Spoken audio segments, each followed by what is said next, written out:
Welcome to Learn Instrumentation Engineering YouTube channel. Today we are going to discuss about how a trip action is implemented in ESD. So how a trip action is initiated from the field and how it gets implemented or executed in emergency shutdown system would be discussed in this video. So please watch this video fully to have a better understanding. And in our YouTube channel Learn Instrumentation Engineering, you will be learning basic concepts and fundamentals of instrumentation and control systems, latest updates and upgrades which is happening in and around globally on instrumentation field. Apart from that, we also cover latest news and that would be centered around instrumentation field. Do subscribe to our channel Learn Instrumentation Engineering YouTube channel. Okay, let's get into this video. So this is basically a vessel, and this vessel is getting processed gas through this line, which is a gas flow line, and we do have a shutdown valve or an emergency shutdown XSV, and we do have a pressure transmitter which is a safety instrument, so we are calling it as PSIT 101, and it is having a trip action on pressure high, and it also having a DCS indication.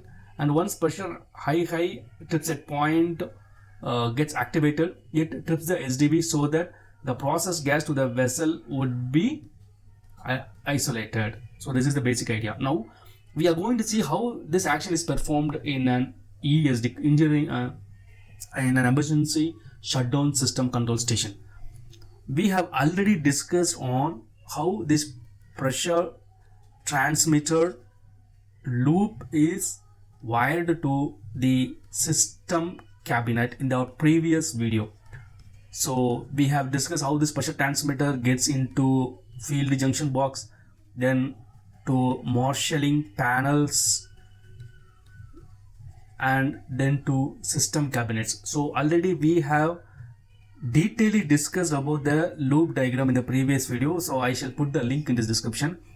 We are going to see what is exactly happening in system cabinet. So that is the main objective of this video.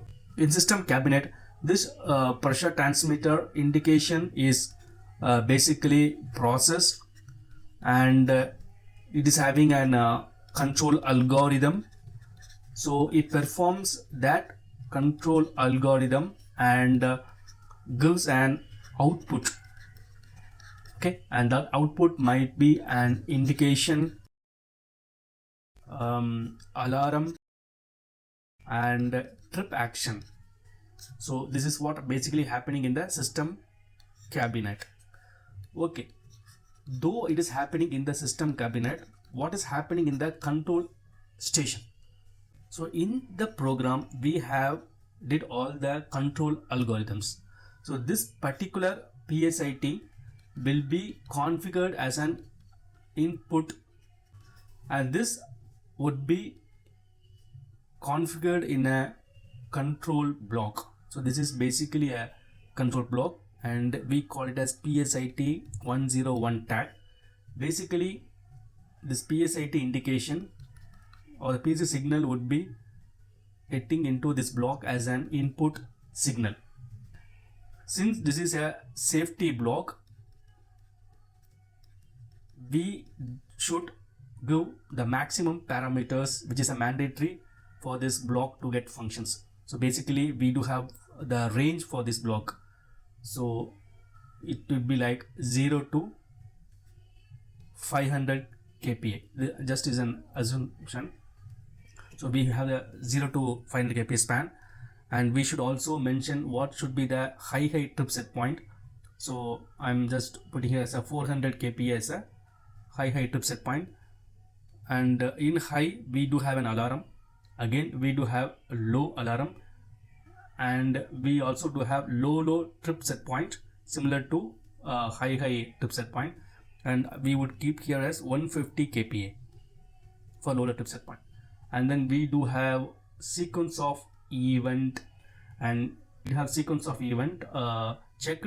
So if any high or low or high or low alarm gets activated, this would be captured in the sequence of event, and this input would be processed and we are getting different outputs. So this would be a HTRP, high trip signal, and high alarms, so we call high underscore ALM, and low alarm, low underscore ALM, and finally we do have low trips, LTRP, low trip. So you can see over here we have high trip set point 400 kPa, low trip set point 150 kPa, and the range is 0 to 500 kPa. For example, if the pressure transmitter touches the 400 kPa high trip set point, and this safety block would give an output to this trip bit, PAHH trip bit. Similarly, we do have PALL low trip bit, and normally this bit would be in default false condition. Okay, and when this 400 kPa is reached, immediately this high trip would get activated, so this would turn from false to true. Now this bit is activated, so this is the main function of the safety block.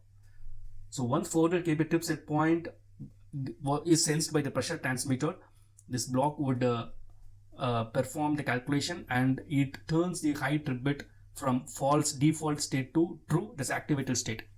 We do have a control block for XSV as well. So I would just put this as XSV 101 or SDV 101. Trip bit, already we have taken the trip bit PAHH 101.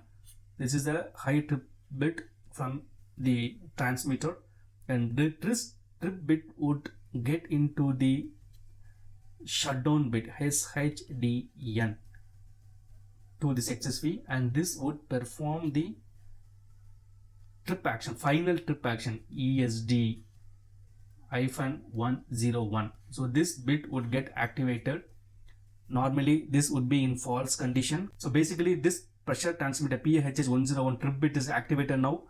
So this block would perform the control algorithm and turns this ESD 101 bit from false to true. So this particular trip bit would gets to the system cabinet. So from the system cabinet it gets into the field to SDV. How does it goes? Already this we have discussed in a previous video how a system cabinet digital output is wired to the field instruments. So here again we do have a marshalling panels, then it gets into field JB, and then it gets into the solenoid valve, and then it trips over here. So this is the loop which will get from PSIT to system cabinet and from system cabinet to SDV. So in system cabinet we do have this control station where we would be performing all the safety algorithm functions. So this is very simple. Now the pressure transmitter is sensing the pressure of the vessel. So once 400 kPa trip set point is sensed by this PSIT, it immediately sends to the control station where the safety algorithm is executed, and then it trips the SDV so that the process gas is isolated and the ESD action is being implemented. So this is how a trip action is implemented in emergency shutdown system. So hope you got a better understanding how the control algorithm is working in an emergency shutdown system control station. I would encourage more questions, and your questions will be answered, or we would be having a separate video if you have doubts. So thank you for watching this video. If you really like this video, just hit the like button and share to instrumentation community. If you want to watch such instrumentation video, do subscribe to our channel Learn Instrumentation Engineering. Thank you.